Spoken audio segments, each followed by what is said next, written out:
working on this one.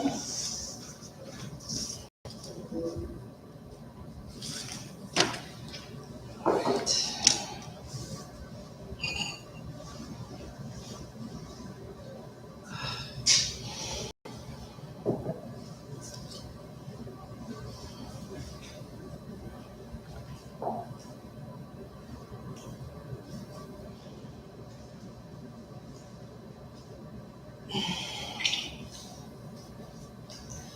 Good afternoon, everyone.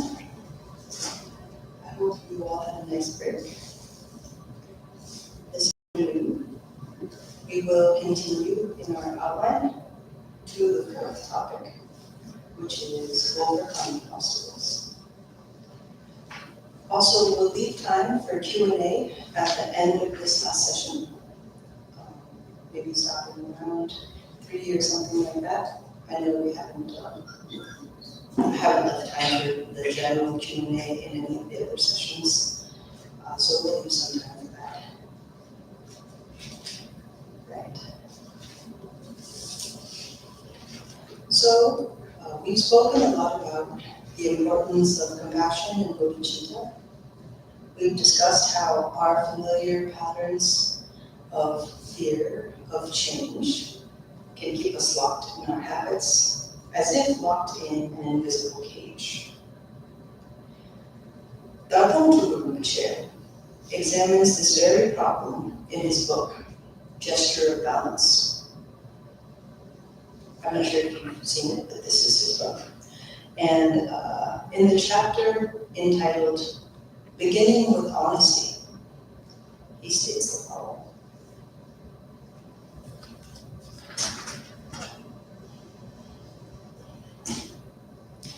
We do not know everything. We have no certain knowledge of the past from which we came, or the future to which we are proceeding.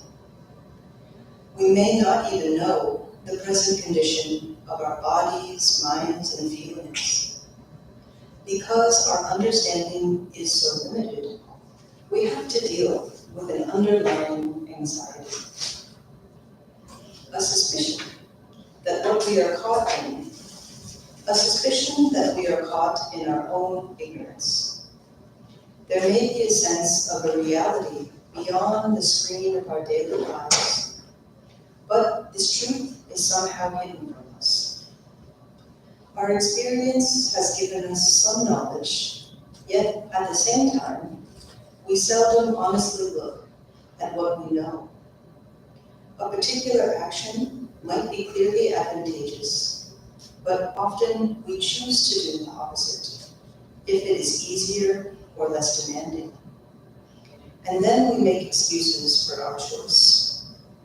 Objections, opinions, and judgments occur in our minds to prevent us from positive action. Often, when we attempt to do what is beneficial, we strengthen our insecurities by suggesting to ourselves that what we are doing is not right. We may criticize ourselves so continuously that eventually we retreat in the opposite direction, refusing to face ourselves. So, two factors are present. One, that we do not know certain things, and the other, that we do know some things, but we do not want to admit to ourselves that we know them. Even when we actually see a situation clearly, we often try to interpret it to our advantage, and consequently, we cheat ourselves. Our spiritual strength may not be powerful enough for us to actually face reality. So we forget what we know, or we refuse to look. We become lazy, or turn our minds to other matters. We do this knowingly. We find ourselves caught in these two destructive patterns, ignorance and avoidance. The underlying cause of these patterns is fear, incessant fear caused by lack of inner strength. This fear divides our attention and motivation and thus interferes with our ability to see ourselves clearly. Fear is one of the ego's mightiest weapons for self-preservation. Because once feelings of fear, inadequacy, and weakness occur, we do not want to face the reality of ourselves or our own lives. Very astutely, Dharma Rinpoche identifies the destructive patterns of ignorance and avoidance stemming from fear, caused by the lack of inner strength, and conversely, the strength of the self-preserving ego.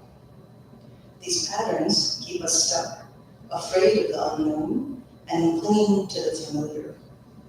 He continues, perhaps we decide to follow a path of inner development, but we waver, feeling that we must first finish our work, then we will give up our job or our position, then we will practice. And in the end, we simply never get around to it. We may have many beautiful dreams, yet we accomplish very little in our entire lifetime, either spiritually or materially. People everywhere in the world spend their lives dreaming of developing spiritually without ever doing much about it. But particularly in this country, very strong willpower is needed in order to develop internally. We get caught in competition for the vast stores of untapped power which modern technology has made available to us. We live under intense pressure to conform to the rules and restrictions of our civilized urban society. The structure is organized in such a way that if we do not conform, it is difficult to survive. Thus, many of us are uncomfortable, yet only a few of us are able to make the decision to change our lives, and fewer still have the willpower to do it. Therefore, even if we start on a spiritual path, it does not mean we will continue. This is not because an impossible discipline is required, but because we lack courage and confidence. We ignore our abilities and potential for developing the personal power that we need for going through ego-breaking experiences. Consequently, although many of us try to discover the truth, very few succeed. So, here we see Rinpoche elucidating on some of the issues we discussed. The fact that America is so busy and so competitive, it's hard to break away from the mainstream. It's hard to survive if we don't conform. Also, it takes a lot of willpower to decide to focus on spiritual development. And for that reason, our situation is one that deserves some pity, understanding, and compassion. He states, very accomplished teachers look upon all living beings with great compassion because they see how exhausted beings are by constant grasping. Most of us have little meaning or direction in our lives. All we want is to satisfy our desires, be comfortable, feel happy and relaxed, or be very excited and sensual. We may have many such wishes, but these pleasures consume our energies like a flame attracts and consumes a moth. Unaware that craving and attachment give no lasting satisfaction, we create even more pain for ourselves, and then we fight to hold on to the cause of our own suffering. We become like an old toothless dog in a Tibetan village that gets hold of a bone and chews on it until his gums bleed. Tasting blood, he thinks, ah, how juicy and tasty this bone is. Even when we know that there are actions more worthwhile than our attachments, we continue to play games with ourselves and let our egos dominate us. Now that we have the opportunity to break our habit patterns, why do we not care enough about ourselves to admit our games and change? Why do we continually try to fool ourselves?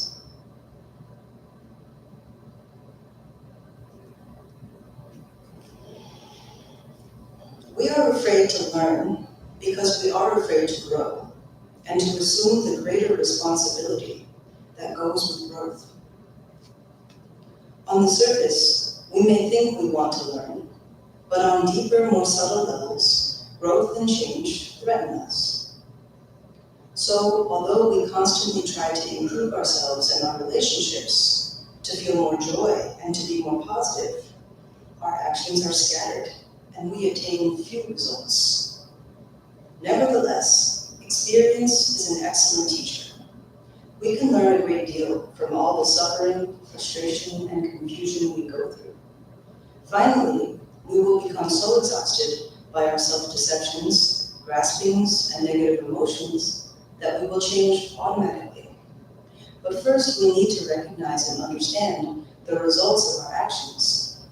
Even after our lives are over, these results continue.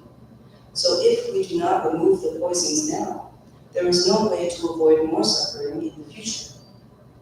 We will continue to be caught between the two extremes of grasping and suffering in the multi-level cycle of past regrets, future hopes, and present confusions. We need tremendous courage to accept our pain and confusion. For all this time, we have created and encouraged our suffering, and at times, we even like it. It seems we are not ready to walk away from suffering. We continue to make mistakes, create confusion, and accumulate frustration. The ego plays many games with us and permeates all our feelings, sensations, and ideas. Yet we are not even truly aware of how the ego creates these patterns in our lives or how our various negative attitudes and motivations develop. All we know is that we will continue to suffer from our pain and problems until we are exhausted. We need to honestly observe our daily lives and directly confront our weaknesses and problems. Whether we call this a spiritual path or religion is not important. What matters is that our actions are straightforward and our minds are free from playing games. If we are honest and sincerely love the truth, we can revolutionize our lives. We do not need to blindly follow a particular system, but can develop in our own way by listening to our hearts and following the truths we discover in our own experiences. Totally committing ourselves to finding truth can be a positive, powerful step. Regardless of our past, we can now make a choice for our future. If we are determined to work on ourselves honestly and intelligently, much worthwhile growth can take place. Honesty is required because we have to learn to take care of ourselves in the best possible way. Intelligence is required because there are many obstacles to overcome.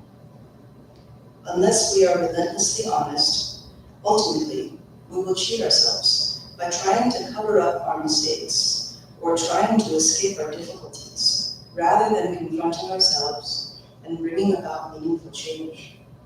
If we want to attain inner peace and balance, we must begin with honesty. I know that was a very long reading, but I felt like all of that was relevant. So, that was a very eye-opening teaching from Dharma Rinpoche, one in which he does not try to cover up or sugarcoat the situation. Instead, he tries to present the full picture of how we deceive ourselves. So here's the question. In what ways do we try to ignore the truth? In what ways do we try to avoid and forget what little wisdom we have attained? Any thoughts?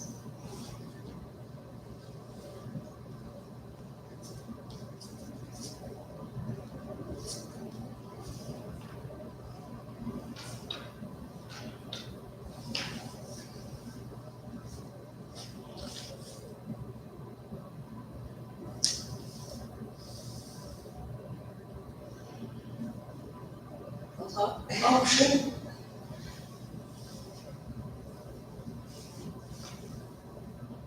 I find it very hard to change, and it's the same thing coming up over and over, and it's pain and then fear, and it gets me every time. And I can see it coming, and it still gets me. If it hurts enough and the fear comes up enough, I just keep reverting. So, and this has been going on pretty much my whole life. And wherever it came from, I'm sure it's from way before this life, because it's so ingrained. Luckily, it's not really hard drugs, otherwise I'd be in jail. Luckily, it doesn't involve hurting other people, otherwise I'd be in jail. But it does involve hurting myself. And it involves numbing the pain and quieting the fear. Usually a Disney movie is involved. What was it? A Disney cartoon. Oh. Usually, that's involved in it. Lots of sugar and a Disney cartoon, I'm good. That's a soothing mechanism. That's a soothing mechanism. I mean, go figure. Because your child is aching. Your child is in pain. I mean, that's pretty, yeah. Sweet. Or that the movies are very comforting. Yeah. And both, Yeah. absolutely. Both, yeah. And I've known this for 40 years, but still, it's still coming up and I'm still dealing with it the same way. And it's hard to change. Well, that's very courageous of you to share that. Thank you. Yeah. What do we do? I mean, when we're in a situation where we recognize that we have pain, that we feel this pain, and that we have fear, and that it seems the way that we deal with it, as you mentioned, is, well, numbing the pain and quieting the fear. When that has become our habit, It doesn't take much to trigger. Maybe sometimes even just it's Saturday night. And everybody else is having fun. That's all it takes. I'm in the right place.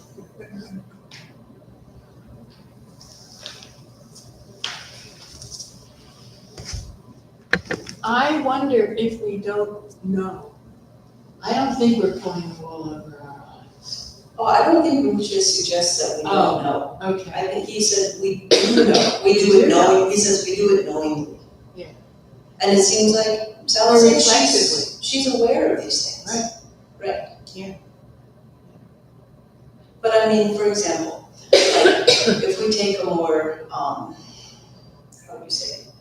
Can't find a better word than like a gross or very conspicuous example of someone who has like a drug addiction. They know they have a problem, but they can't seem to change it.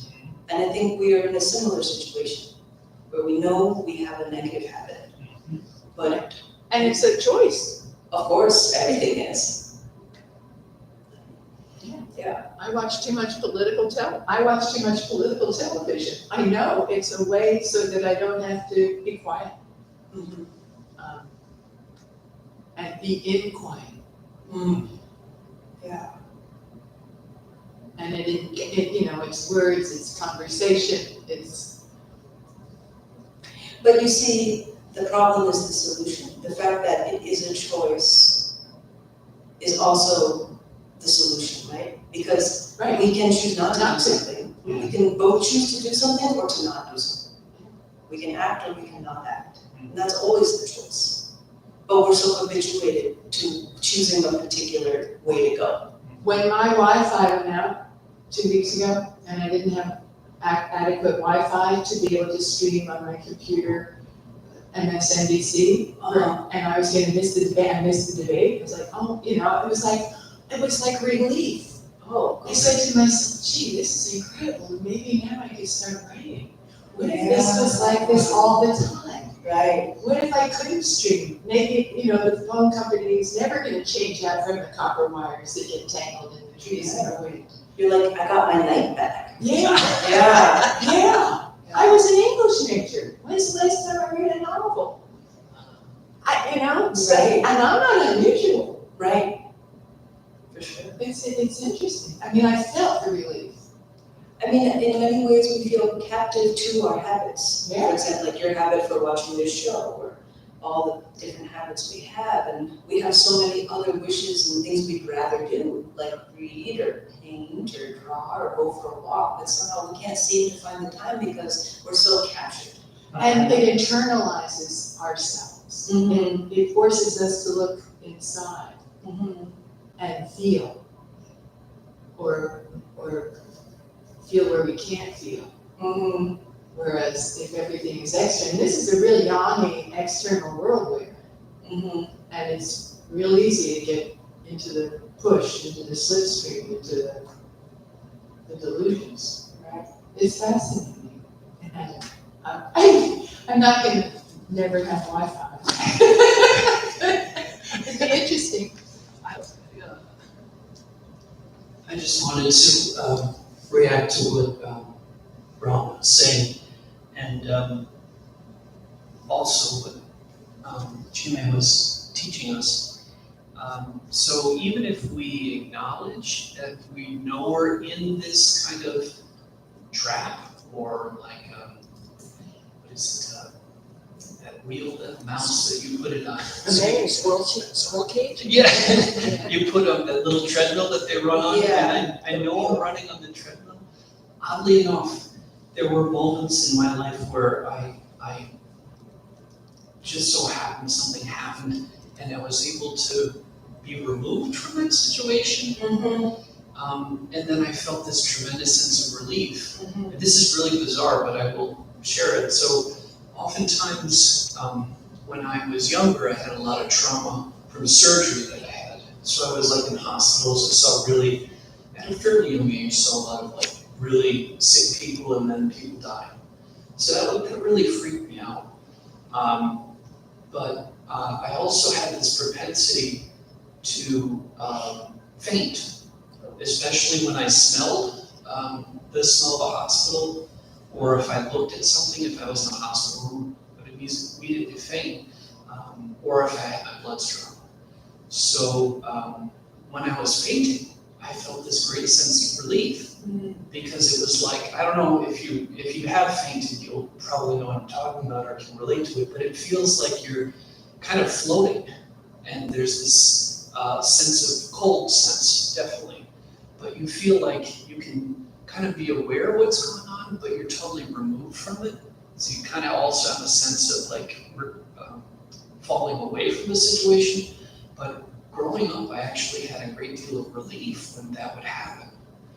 And it kind of interrupted the whole process of feeling fear or feeling pain. So I'm wondering, is there a way now that we can kind of interject or interrupt that process and step out of it when we're just so capable of distracting ourselves, or we're so used to feeling that sense of pain and being trapped and the anxiety that goes with it? Is there a way to, similar to what I experienced when all of a sudden I was removed from the situation and I could kind of be aware of it, are there ways now or techniques that we can use to kind of interrupt, like a commercial or something where you can just feel the sense of that kind of that cinematographic scene all of a sudden being interrupted, and then you get a sense of, oh, it's not real. Kind of like the allegory of the cave when they're projecting this image, and those people who are sitting there see that they take it to be reality of all those moving shapes, but at some point if it stops, someone is almost like changed the channel almost. So I'm just wondering if that's what Rinpoche would say, or other teachers would say. Is there a way to kind of poke a hole in that continuity of thought or emotions and thoughts that we cling to?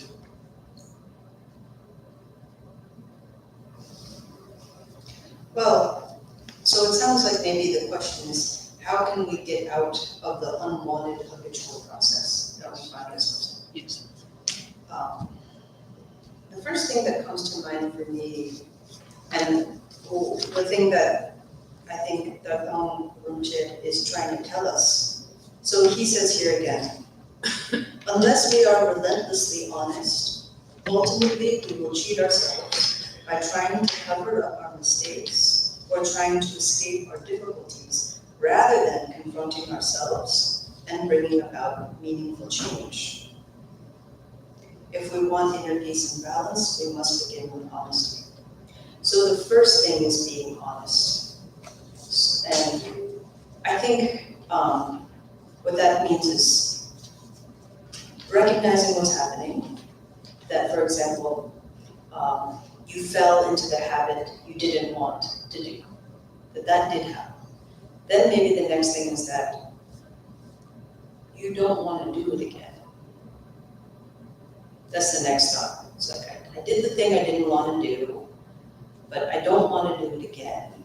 So what can I do to prepare myself for when I am facing this situation again?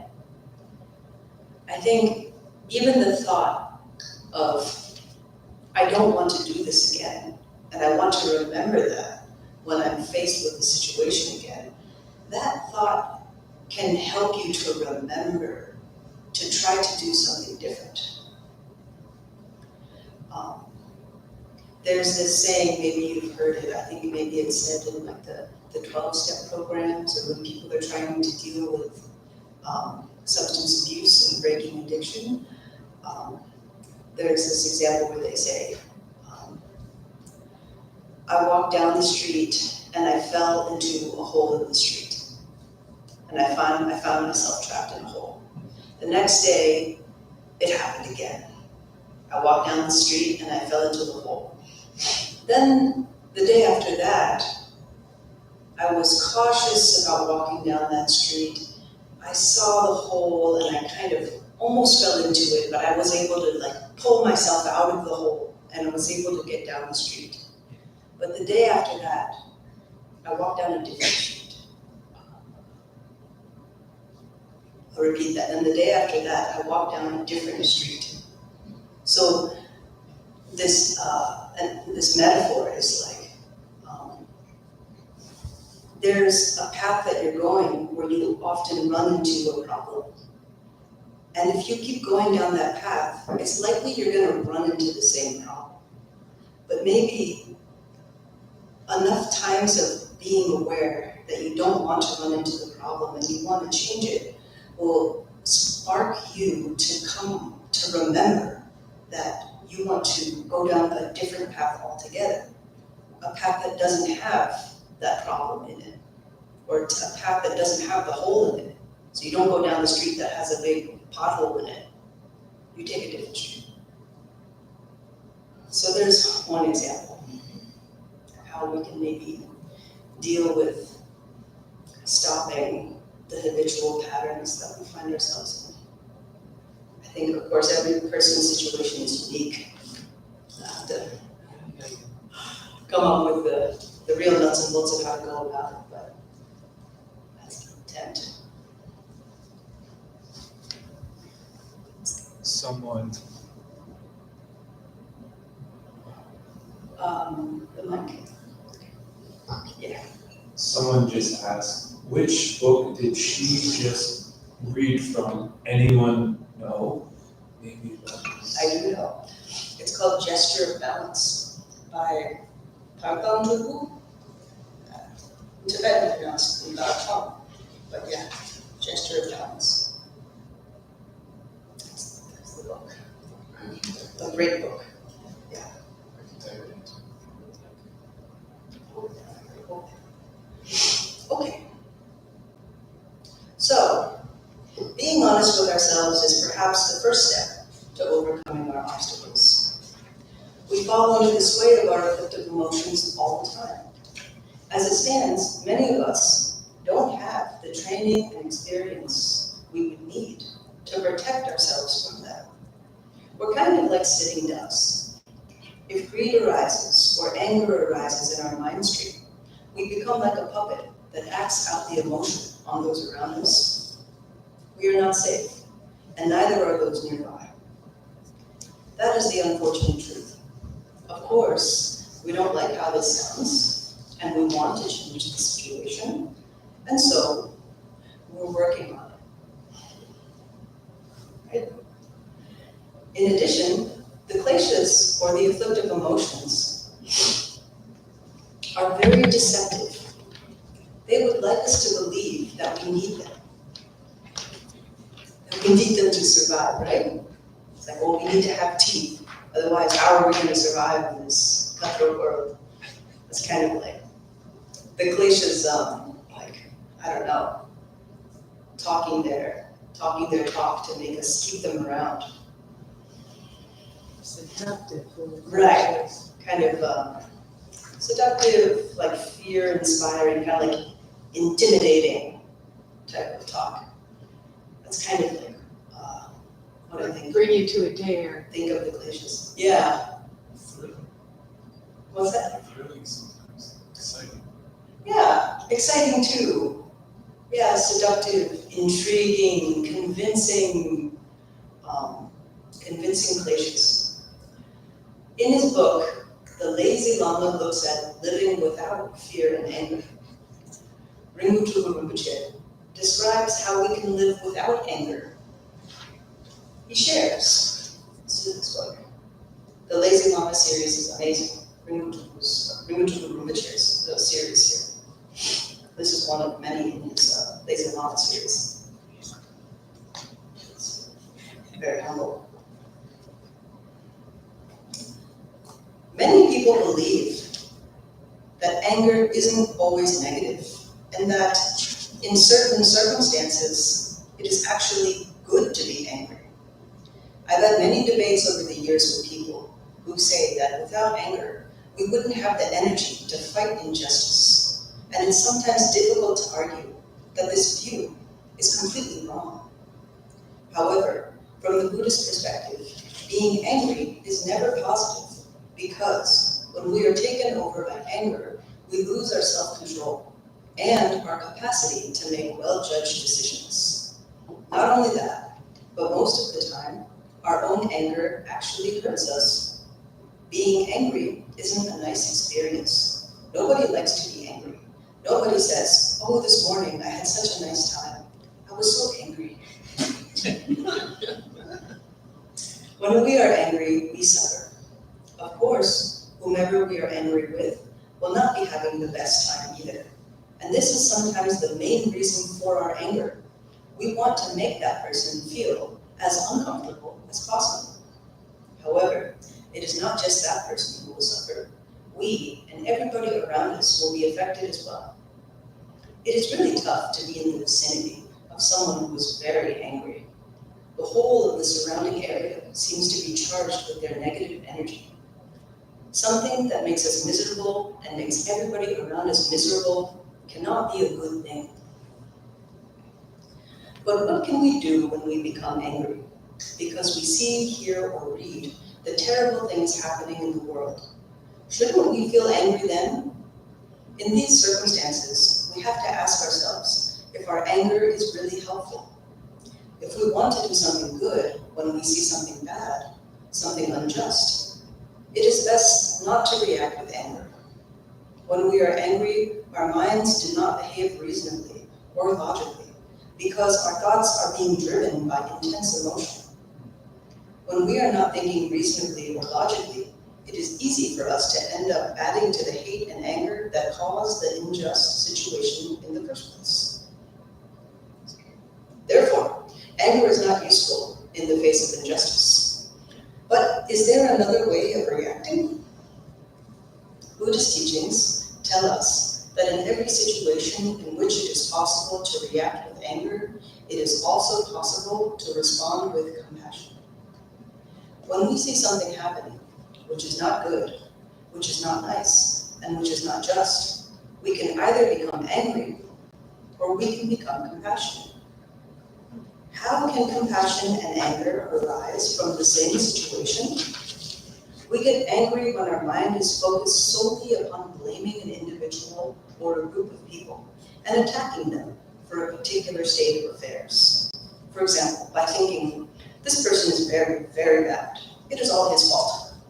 If instead we focus on the situation itself and its causes, then it is said compassion can arise, because we are not merely attacking somebody, but trying to solve the problem. If we are thinking about what can be done, rather than looking for someone to blame, then our focus is on trying to change things for the better, not just on blaming a single person. The energy generated by responding to difficult situations with compassion has a much longer life than that created by anger. Anger grows like a flame and burns out like a flame. It is true that when the flame of anger is burning within us, the intense energy we feel can drive us to do all sorts of things. But a lot of what we might do in this state of mind may make bad situations worse. On the other hand, if our actions are inspired by compassion, then our energy will be sustained much longer until the situation has been genuinely put right. Therefore, it is much more useful for us to fight injustice by becoming compassionate than by becoming angry.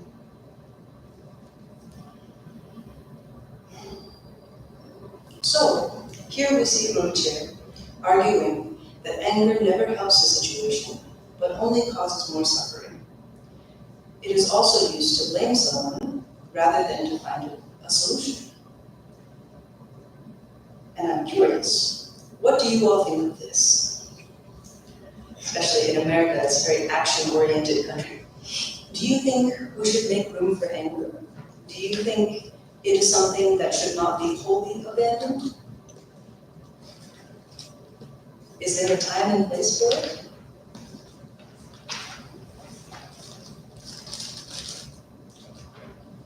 Yeah. I think anger makes it sound bad.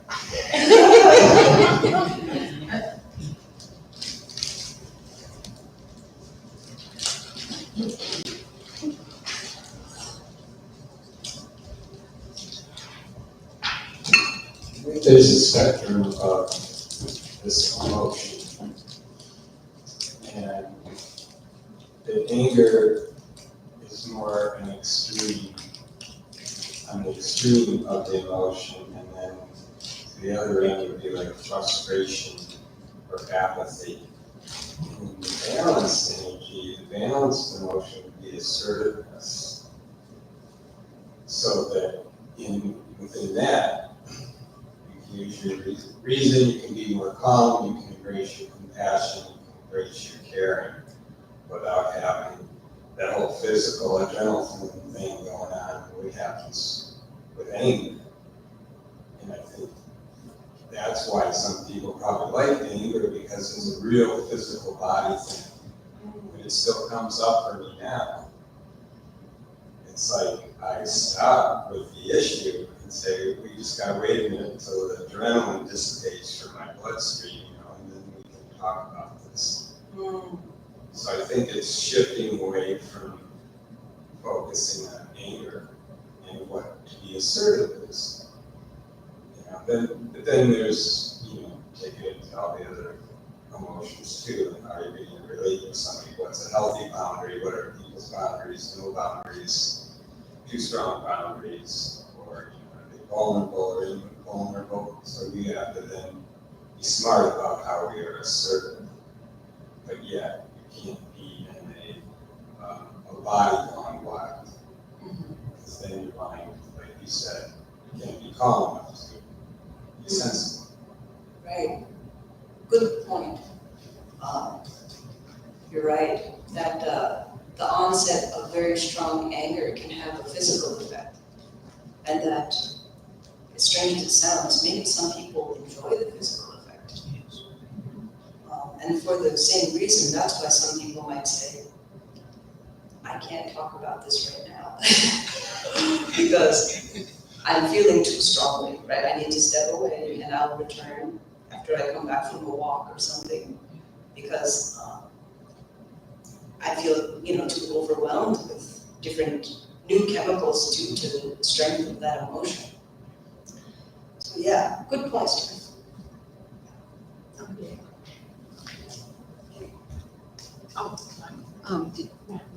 Whatever you want. You're puppy. It's a leash.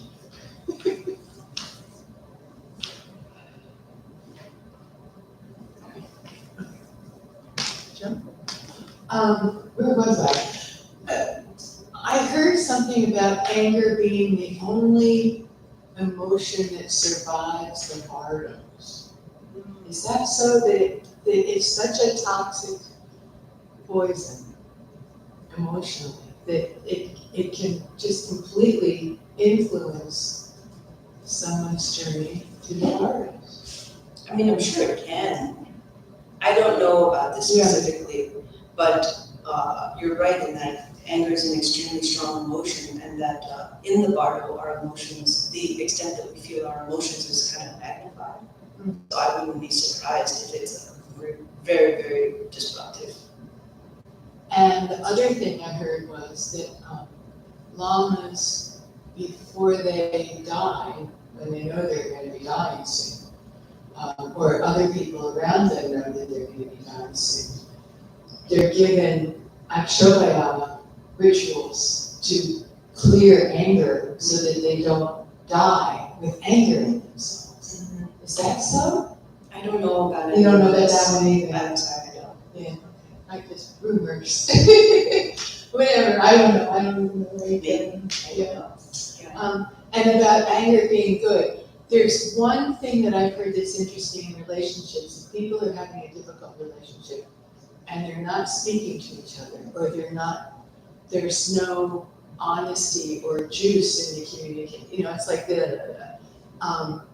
and if anger arises, it's a way for them to connect with each other so that more communication can ensue and things can work themselves out. It's like a spark. And that's just one thing that I've heard is a beneficial way of anger. I mean, it is a spark, but what is it sparking? More relationship, and for people to Maybe. get down. What's going on? Hold him or fold him again. See where it goes. But just go going. Maybe an angry outburst can spark conversation. Right. And clear the air. Somebody finally says something they've been meaning to say, and it finally gets out in anger, and then it's something that they can talk about. The only trouble is sometimes when people speak when they're angry, they say things they don't mean to say, or that they end up regretting what they did say, and then it's hard to take that back. And that can kind of resonate in the relationship. Yeah, but better out than in. I don't know. Maybe. I wonder how many ulcers are because people aren't saying what they feel or expressing what they feel. They're internalizing things that just. Well, no, I think expression is great, and it's what people need to do, but also you need to kind of digest your emotions and your feelings and all of that until it gets to a point where that you are really saying what you mean to say, Right. to the extent that you mean to say it, and that you're in control of what you're saying. Right, but it may be for some people that in order to get to the breakaway point where they can then begin to say what they feel, it needs anger to bring it up. Oh, that's just It's interesting. human nature. I don't know. I would just like to briefly add my experience. I'm kind of a thrill seeker and adventurous sort of person sometimes. Been in my fair share of situations, but someone who normally got anxious with the smallest of things, I started to later on put myself in situations that are safe. I perceived myself to like social anxiety. I used to have it really bad. and like public speaking. And so sometimes like, because fear and anger are basically the same thing. And like, I also was reading Trungpa and other masters about like the five young Buddha families. And what they say is basically anger has this sort of cold, calm, clear, strong energy to it, and if we're able to sort of like relax with it, it can turn into like clarity or a mirror like wisdom. And that's what I wanted to add. So maybe like that energy, when we get to that point, of course, maybe we're able to sort of facilitate like a clearness instead of hold on to it and contort it. Mhm. Well, that's what I kind of mean by the digest part. That the initial frustration or anger we feel with a situation or something that happens in a relationship, that makes it clear that there is something we want to express. Right. And that is good. But then digesting it, thinking about exactly what it is we're trying to express, then what we say should be something that's clear and that is guided by wisdom. And so the two being connected, anger and mirror like wisdom, is that one is the other. One is kind of diluted and one is like cleansed or one is purified. But the reason that we feel anger is because we're responding to something that we don't accept. Because there's something there Right. we object to. Yeah. And that's totally normal. We're logical thinking beings. If there's something that we don't like and we don't accept, we're going to feel something. But then what we do with that feeling is what's important. How we express that feeling is important. But it needs to be expressed. I think it should be expressed. Yeah. If there's something that should be addressed and something that should be changed or improved, then we should probably do that. Yeah. Yeah. Assert yourself. Yes. Right, but assert yourself wisely. Right. Find out that you need to assert yourself. Go ahead. So the same person from the other comment, they wrote this. Isn't there a halfway point in what the lazy Lama writer points out? There is the arising of anger that can point to an injustice, but also a gap between acting out of anger and choosing a path towards a solution that's based on compassion. The idea being to use anger as a motivation, but not necessarily as an action. Right, so anger as the first feeling, anger or frustration as a spark. Kind of like an alarm or an alert that there's something we want to respond to.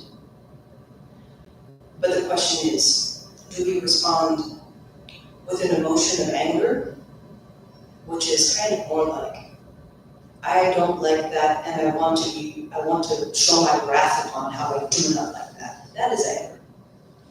In other words, he's saying to blame someone, to be like, I need to make sure that you know that this is not okay, and I want you to feel bad about it. And change. Right. I guess, yeah, and to change. But what Rinpoche is suggesting is, so we may feel a spark where we feel like something is not right and we need to respond to it. So there's responding with that anger, or there's responding with compassion, where it's like, this which is happening is not right. And I think there's a better way we could go about it. I think we need to find a solution. So bear with me, we're gonna work through this. That's also responding to the situation that's not right. But it's not fueled by, you're doing something bad and I want you to suffer. Right. Because I need you to face the consequences of the bad thing you did. And I want to see you feel discomfort, right? That's the angry part. The compassionate part is not saying, I want to see you feel bad about what you've done. Or as bad as I feel. Right. The compassionate feeling is, there's something here that's not right. and I want us to find a way to make it right. We need to work to make it right. And like, I'm going to, like, I care about you, and I'm holding you to this so we can make it right.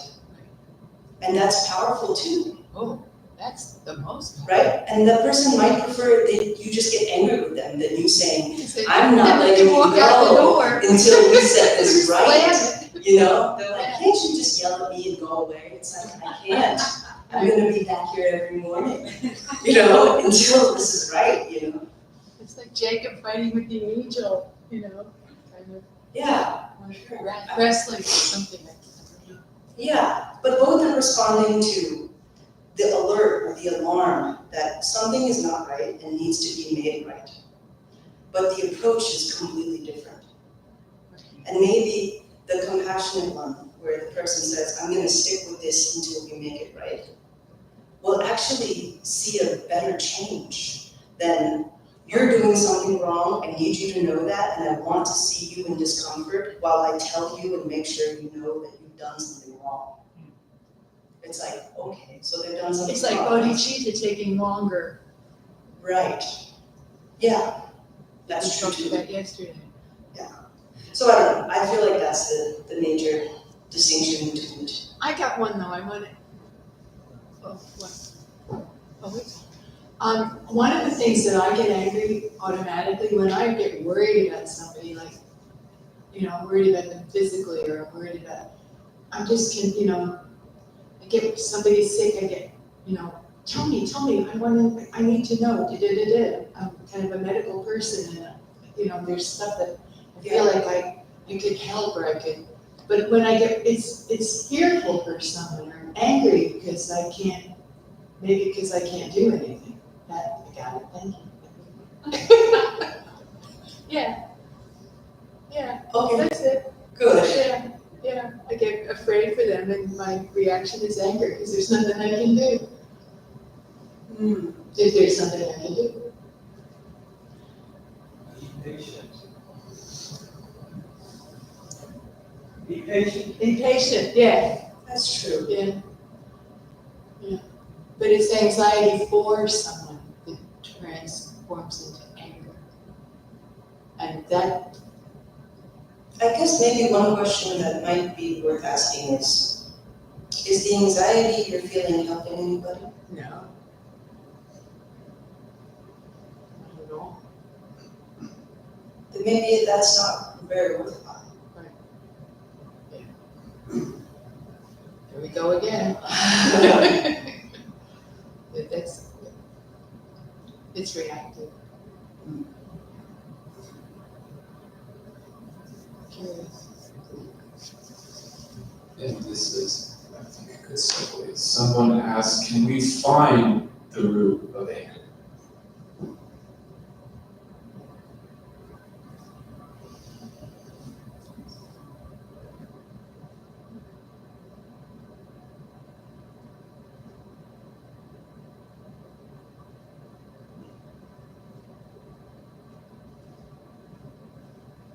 I'm not really sure how to answer that.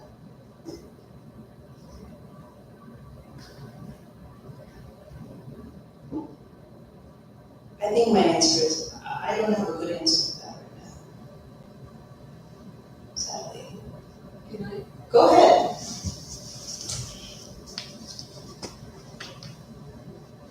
Anger is a big subject with me. I was not allowed to be angry. I was not allowed to feel anything except joy from very small age. None of us were. We just weren't allowed to have feelings unless it was like joy.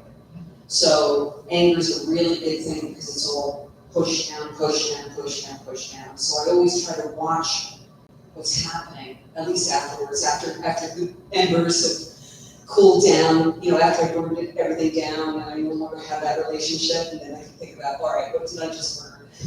Because it doesn't come in sparks, it comes in flames. For some of us, because it's just been pushed down for so long. And you don't even know what's happened until afterwards and say, oh, it happened again. So when I look at it, I see fear and I see attachment. That's my own personal experience when I look at the roots of anger. And if I keep digging down, fear, attachment, fear, expectations, fear. So those are the layers I see under anger. I don't really see anger underneath. I see all these other attachments underneath. Personal.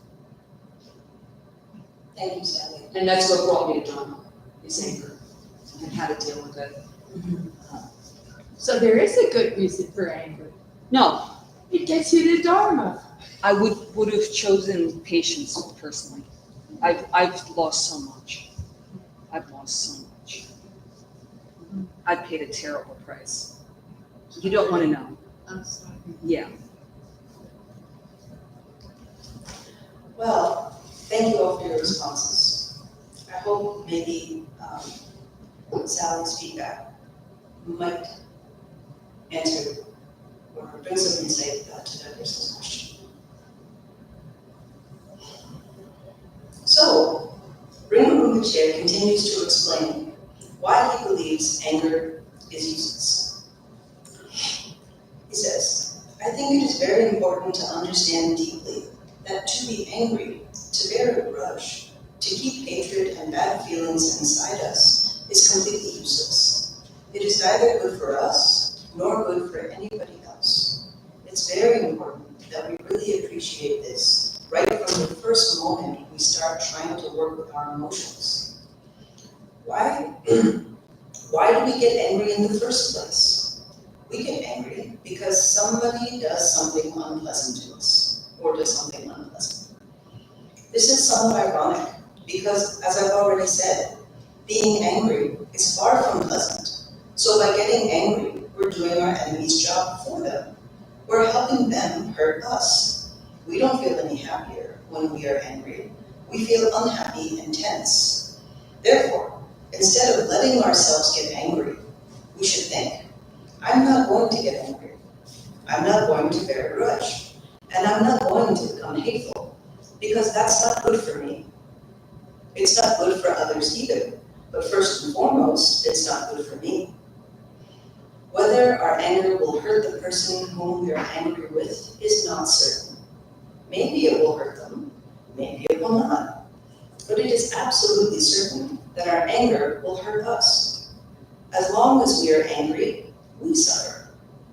Learning how to let go of our anger and hatred is therefore a way of defeating our enemy. When we look at it this way, it is much easier to work on our anger. Even though anger may be useless, or that anger is useless, sometimes it's difficult to cultivate compassion for everyone. We may feel unable to, or limited in our ability to extend compassion. However, this too is a misunderstanding. Rinpoche explains. Sometimes people I meet tell me that they feel worn down by trying to be compassionate and nice. They say, I have tried to be so very patient and compassionate, but I can't take it anymore. They feel really bad and weighed down because they feel unable to live up to being the kind of person they think they should be. But this is due to a misunderstanding of compassion. When we are trying to work on our anger and trying to be more compassionate, it's not that we are doing a favor for somebody. We are doing it for our own good, because we don't want to suffer, and being angry will make us suffer. It's as simple as that. If we don't understand this, we may well associate trying to be compassionate with a feeling of being burdened. But compassion itself is actually a very light and joyful emotion. Being angry, on the other hand, definitely does weigh us down, because it's always associated with something unpleasant.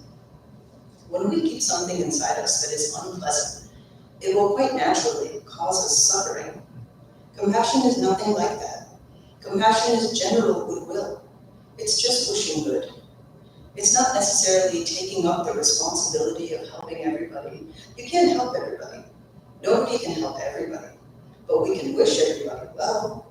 And if there is a chance for us to do something good, that's even better.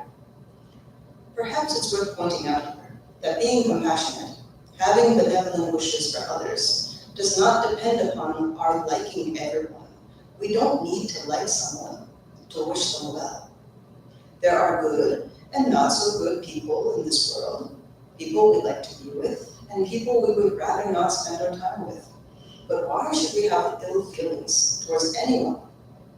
If we don't like someone, we can avoid them, or try our best to just get along with them. There is no need to wish someone ill. If we do, we end up poisoning our own enjoyment of life.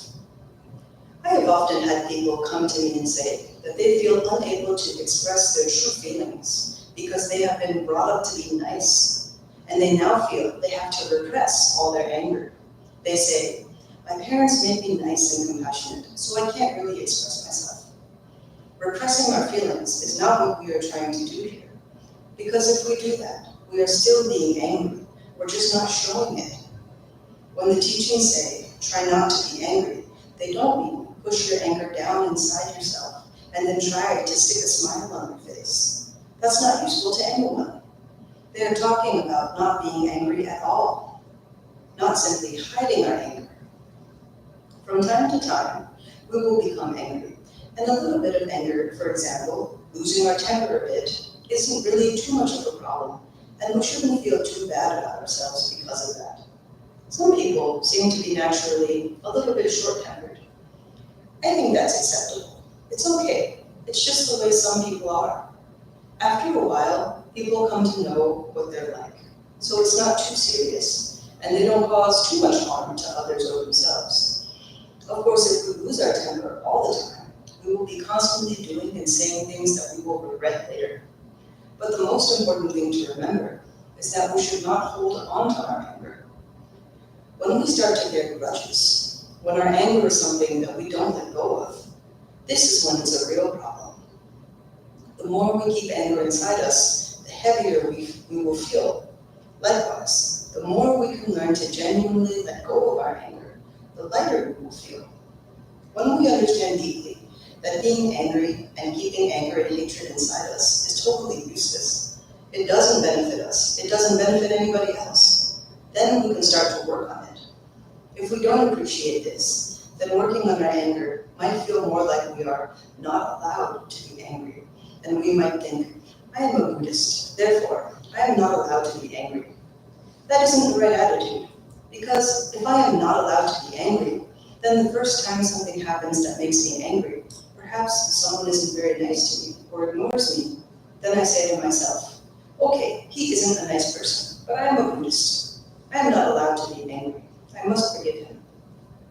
The second time he does something that I don't like, I say to myself, he really isn't a nice person at all, but I'm a Buddhist. I'm not allowed to be angry. And the third time, I've had enough, and I think, Buddhist my foot, I'm really angry. It's not because I am a Buddhist or because I am a Christian that I should not get angry. It's simply that being angry is not good for anybody. Keeping anger inside us, in particular, is misery for others and misery for ourselves. It's of no use. It's absolutely useless. It's not beneficial in any way. It's a bad habit. And like every bad habit, we should try slowly to work on it, with the understanding that it is harmful to us. If we do that, then it will gradually become less of a habit, and we can eventually replace it with a more positive way of dealing with whatever situation we are in.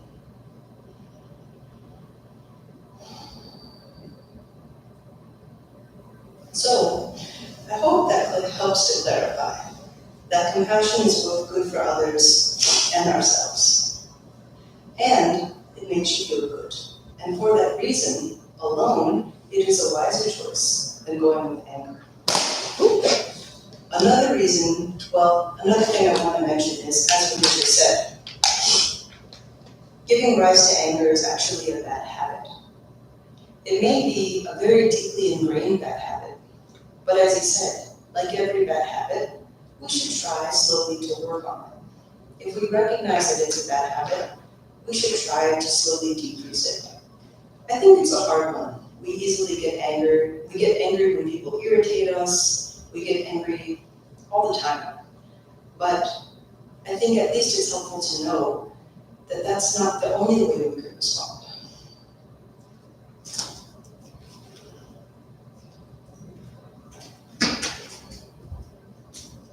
Another reason we may feel anger is due to having been hurt by someone in the past. Rinpoche has some very good advice for this situation too.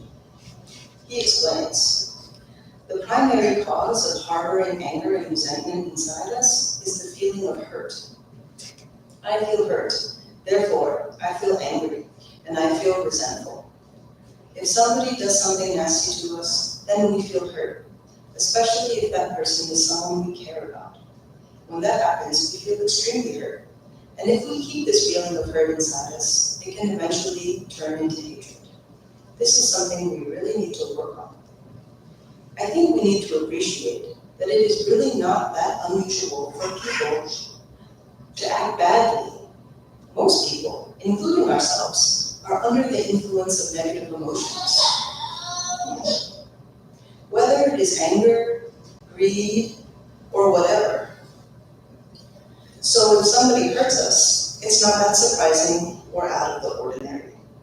If people are under the control of negative emotions, then they will do crazy things. When people are totally overcome by these emotions, they even consciously hurt themselves. If someone is in a state of mind where they can willfully hurt themselves, why should hurting someone else seem like a big deal to them? When someone says something to us, or does something that is totally negative, that person is in bad shape and in a deeply unhappy state of mind. Okay, they did something to us, something bad, perhaps terrible, but the longer we keep hold of that feeling of hurt and anger, the worse it is for us. If we can train ourselves to look at these situations from this point of view, then we can eventually say, okay, it was not a good thing that person did. It was very painful, but it's finished. But it's finished now, and I want to let it go. I don't want to cling on to it anymore. I don't want to keep it anymore. We can do this in just the same way that we don't keep hold of the negative things that happen to us in our dreams. Sometimes we have very bad dreams, but in the morning, we don't feel too bad and can soon shrug off the emotion because we know it was only a dream. Even though it all seemed very real when we were dreaming it, the past is a little like a dream. It's gone. It doesn't come back. It's only in our memory.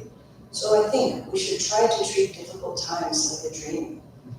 They hurt, they were bad, they were painful, but we can't change whatever happened. So we don't want to keep hold of that feeling of hurt because that will harm us even more.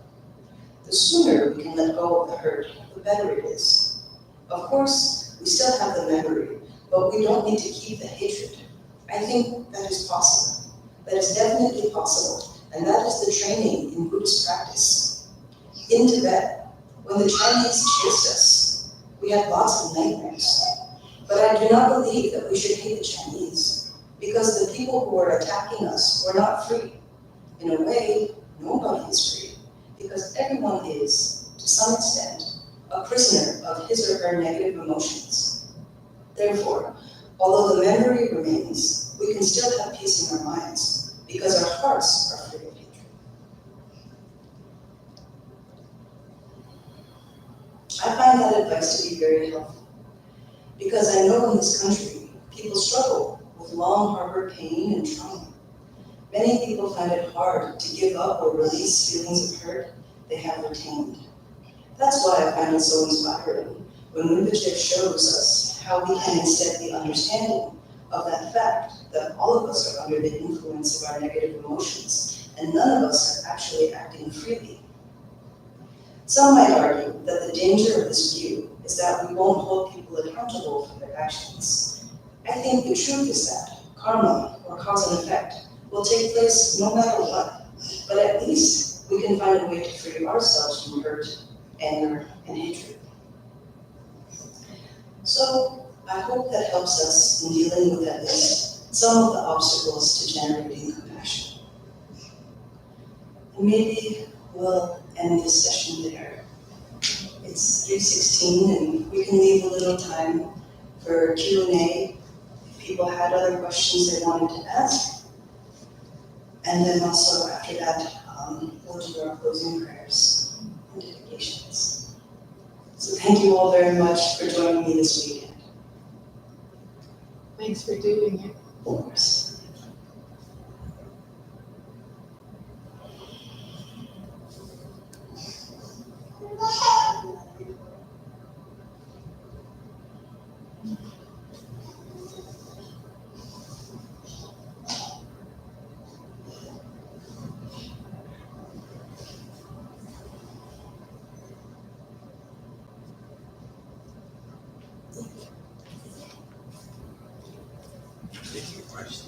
Sure, yeah, anything anyone would like to ask.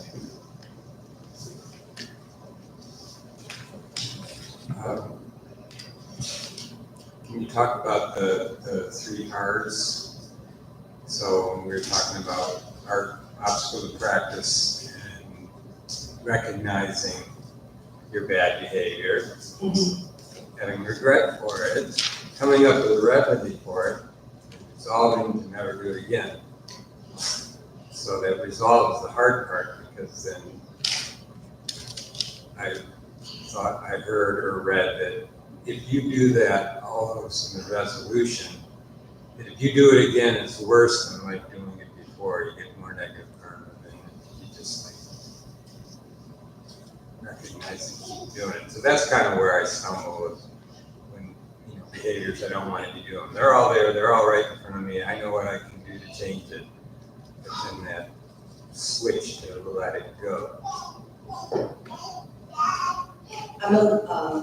Could you just clarify what the question is about that? How do you get to the resolution to never do it again? So you recognize it, you have regret, you got remedies, and then the resolve to never do it again. It's like breaking those bad habits. Okay, so recognizing a bad habit, feeling regretful for it, resolving never to do it again, and then applying the remedy. Well, the remedy is like, the remedy is the third, and then the resolution is to apply the remedy and never do it again. I think actually resolve, I think that resolve follows regret. Okay. So say you do something bad. What I need is clarification, thank you. Okay, here's what I believe is the order of operations of all those R's. Okay. You recognize you did something bad, you feel regret that you did it, you make the resolve not to do it again. Okay. And then you apply the remedy, whatever plan of attack you have for how you're not going to do it again. I think the remedy might be more like your nuts and bolts of how you're not going to do it again, your new roadmap. I think that's the remedy is what you're going to do instead of your old habit.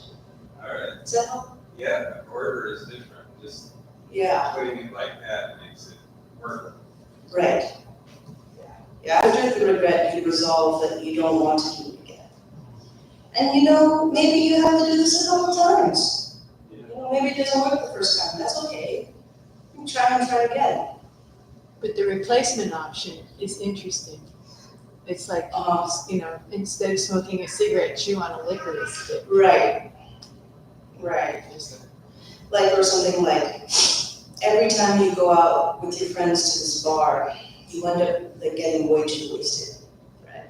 You're like, well, I'm gonna go with them, but I'm not gonna drink as many. But I'm gonna go with them, and I'm gonna drink O'Doul's, or you're gonna do something else. You're gonna drink soda. Then maybe you're like, you know what? Maybe I'm not gonna go with you to the bar. Maybe instead why don't we catch a movie? Why don't we go out to dinner? Because it seems like every time I go with you to the bar, I end up getting wasted. So why don't I just not do that? So that's like choosing another road. Yeah. I don't know.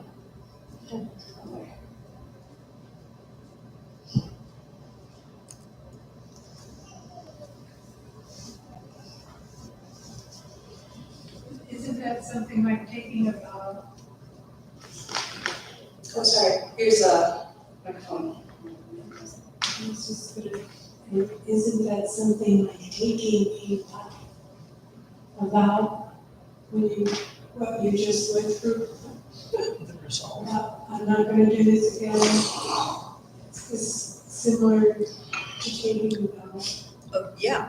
A vow, taking a vow, making a vow is a very powerful way to change your behavior.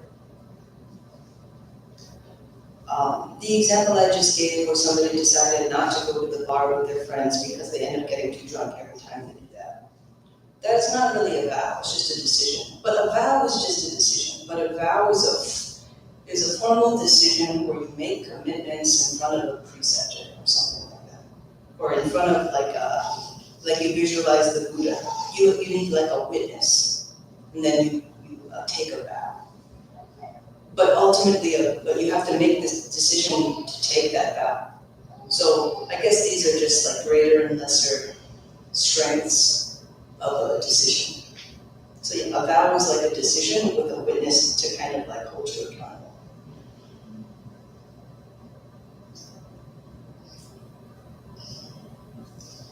Sally, where's the thing?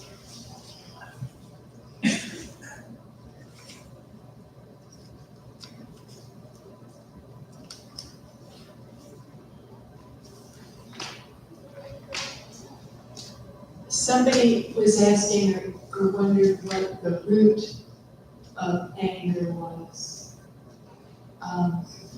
And in the West, I think there's an allegory in the Bible that when Adam and Eve were kicked out of the Garden of Eden, where everything was wonderful, and they had everything they needed and it was blissful, and there was no need to be angry, all of a sudden, when they got kicked out of the Garden of Eden, anger came in. And it was a separation from God. I wonder if when we're born and we're separated from our mothers, if that is not an origin of anger for us as humans. And you know, there's, you know, metaphorically, you know what I mean? Well, that would explain why babies cry so much. Good answer. Wow. Yeah, They don't seem to be very happy about it. yeah. Is there a Tibetan story that would be like being kicked out of the Garden of Eden? Is there anything like that? I've heard different Tibetan stories about the birthing process, but they might be different from what you'd expect. I've heard one realized master was describing what it was like to be in gestation. He said it was horrible, that he didn't like it in there one bit and he wanted to get out as soon as possible because it was cramped and it smelled funny and it was hot and It was time for him to go? he didn't like it. Yeah. So I guess for him, he was kind of glad to get out of there. So I mean, there's that perspective too. Interesting. Yeah.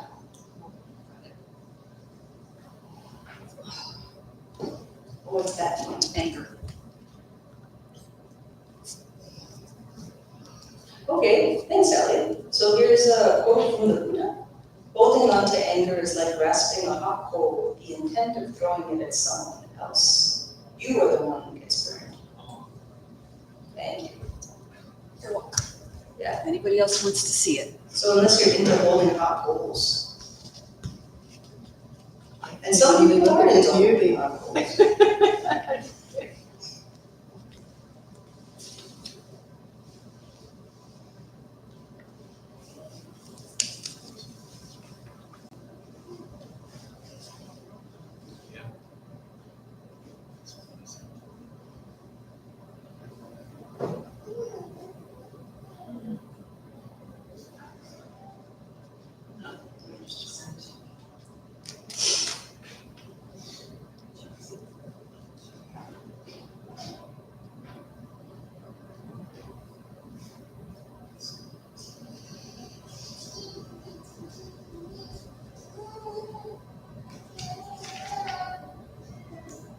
That's it. Poison.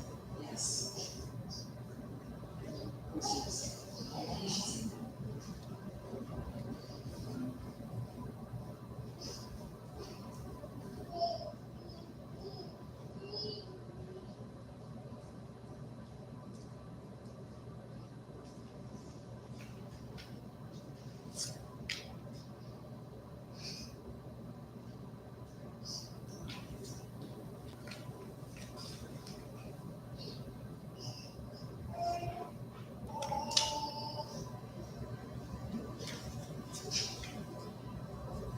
Can I just say something that Jeff just said? Jeff, do you want to repeat that? I'll do it, fine. This is for Jeff. Jeff has just said that anger is like drinking poison, thinking that you're hurting somebody else when really you're the one drinking the poison and you're really just hurting yourself. Thank you, Jeff.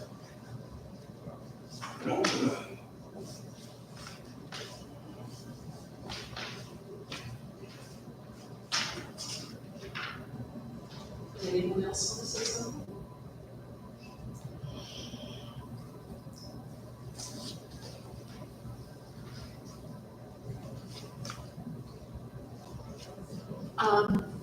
I just feel like anger fades in time.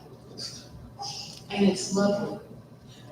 It's so nice when you go back to thinking about a relationship or a person that you had so much anger. And there's no anger there anymore. It just dissipates in time. It's a lovely mechanism. As they say, time heals all wounds. Yeah. I think it kind of does. Time helps. It does, it's extraordinary. If we let it go. Yeah, putting distance between yourself and the other thing can help. Yeah. And meditation is a way to kind of expedite that. Meditation helps to put some distance between you and something.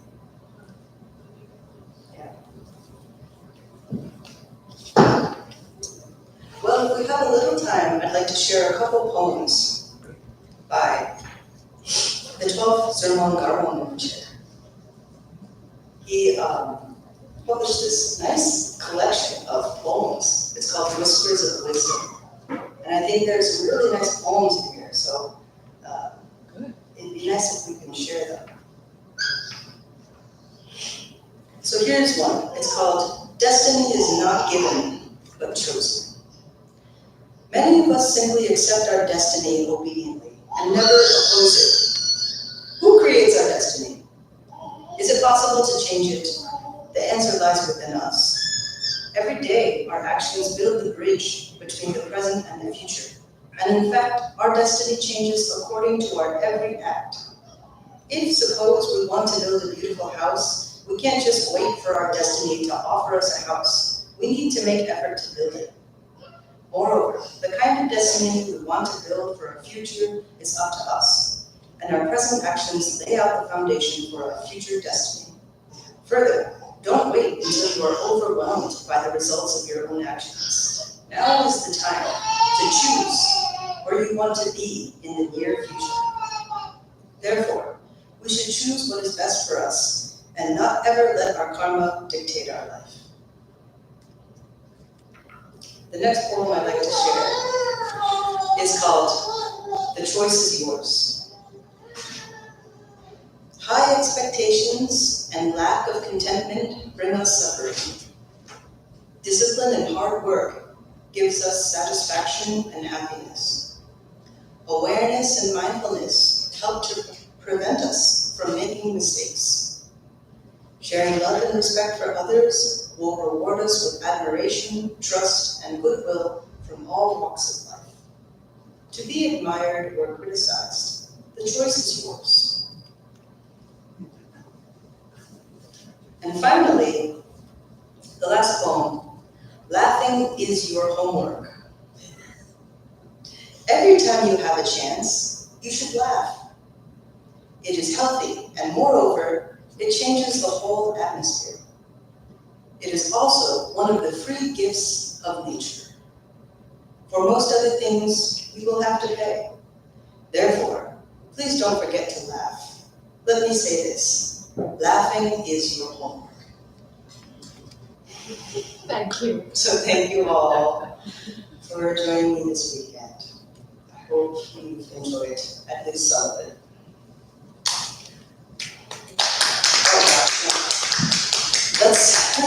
Let's close with the dedication prayers. Page 7.